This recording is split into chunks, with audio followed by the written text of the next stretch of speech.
السلام علیکم، میں ہوں Javeria Durrani, your relation ship concealer. آج ہم بات کرنے جا رہے ہیں ایک ایسے ٹاپک پر جو اکثر لوگ اگنور کر دیتے ہیں، اور وہ ہے چائلڈہڈ ٹراماز۔ یہ وہ زخم ہیں جو صرف بچپن تک نہیں رہتے بلکہ بڑے ہو کر آپ لوگوں کی شادی شدہ زندگی کو بھی ڈیپلی افیکٹ کرتے ہیں۔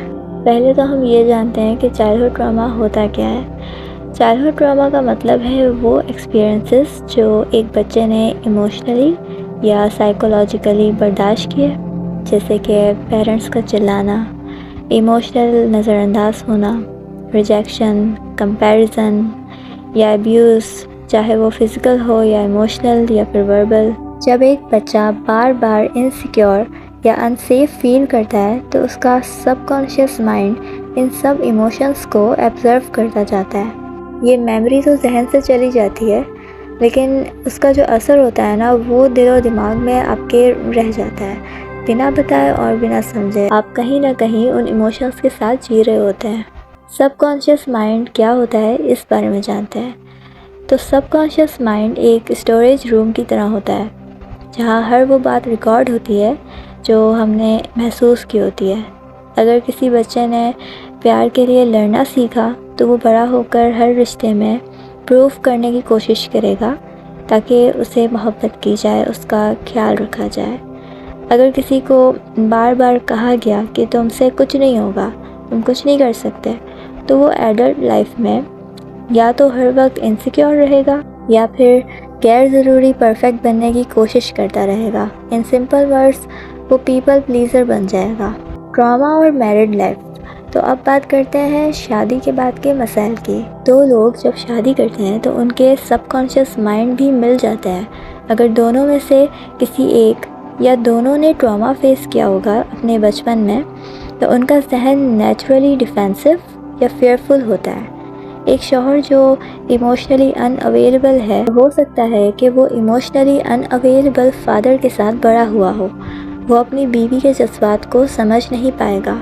ایک بیوی جو ریجیکٹ ہونے کا درد لے کر بڑی ہوئی ہو، وہ چھوٹی باتوں پر بھی ڈیپلی ہرٹ ہو جاتی ہے۔ کسی کو غصہ برداشت کرنا نہیں آتا تو وہ یا تو چلاتا ہے یا چپ ہو جاتا ہے۔ کسی کو اپنے جذبات ایکسپریس کرنے نہیں آئے تو وہ ٹھیک ہوں، کچھ نہیں ہوا، یہ سب کہہ کر اپنے ایموشنز کو دبا دیتا ہے۔ یہ سب باتیں نا کمیونیکیشن کو ڈسٹرائے کر دیتی ہیں۔ سمجھنے کی ضرورت یہ ہے کہ اکثر کپلز کے بیچ میں مس انڈرسٹینڈنگ اس وجہ سے ہوتی ہے کیونکہ دونوں صرف ایک دوسرے کے لفظوں کو نہیں، اپنے بچپن کے درد کو سن رہے ہوتے ہیں۔ جیسے اگر کسی نے ریجیکشن فیس کیا ہے تو وہ ہر نفرت بھری ٹون میں اسی پرانے زخم کو فیل کرتا ہے۔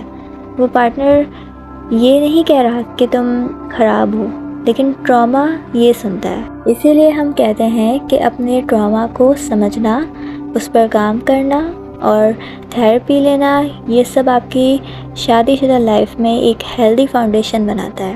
اگر آپ ان پیٹرنز کو نہیں سمجھیں گے تو آپ خود سے بھی لڑتے رہیں گے اور ان سے بھی لڑتے رہیں گے۔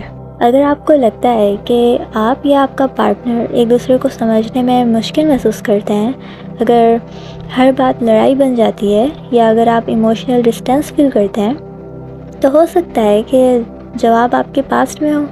چائلڈہڈ ٹراما کوئی شرم کی بات نہیں ہے، لیکن اس کو اگنور کرنا اپنے فیوچر کو تکلیف میں ڈال دینا ہے۔ اگر آپ چاہتے ہیں کہ آپ کا رشتہ ایموشنلی سیفٹی اور سمجھ پر ہو، انڈرسٹینڈنگ پر ہو، اس بیس پر ہو، تو اپنے بچپن کے جو وانڈز ہیں، جو زخم ہیں، ان کو ہیل کرنا بہت ضروری ہے۔ اس ویڈیو کے اینڈ پر میں یہ کہنا چاہوں گی کہ بچپن کا درد نہ صرف یادوں میں نہیں رہتا، وہ ہر اس رشتے میں ساتھ چلتا ہے جہاں پیار چاہیے ہوتا ہے۔